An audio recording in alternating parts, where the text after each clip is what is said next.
So I'm in a new book, Deeper, by Dane Ortland. Let me just read some of the stuff that I got highlighted. Change is a matter of going deeper. Some believers think change happens through outward improvement, behaving more and more in accord with some moral norm, in parentheses, the biblical law or the commands of Jesus or conscience or whatever.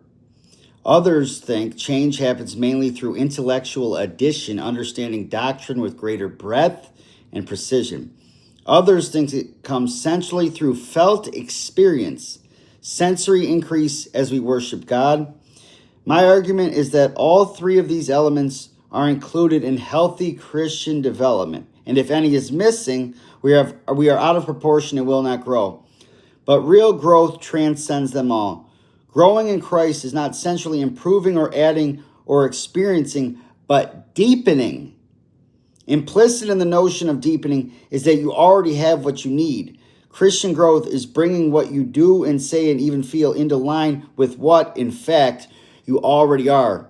Real change occurs through this reality: the life of God in the soul of man. Real change occurs through this: the life of God in the soul of man.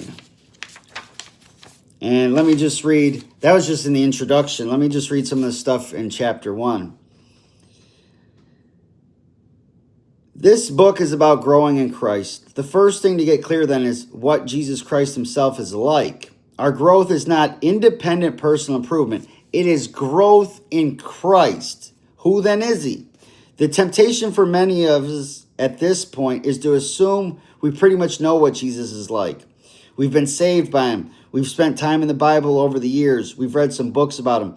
We've told a few others about him. And yet, if we are honest, we still find our lives riddled with failure and worry and dysfunction and emptiness, period. And let me add, maybe depression, anxiety, fear, broken relationships, who knows what else. But if we're honest, our lives can still be riddled with failure, worry, dysfunction, emptiness, and some of those things that I just named.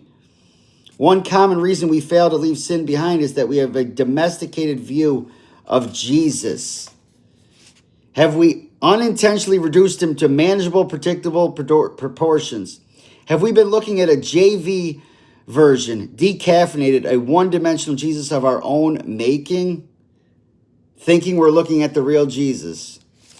I just did a podcast recently about our view of Jesus and how vital it is. Peep that and be encouraged.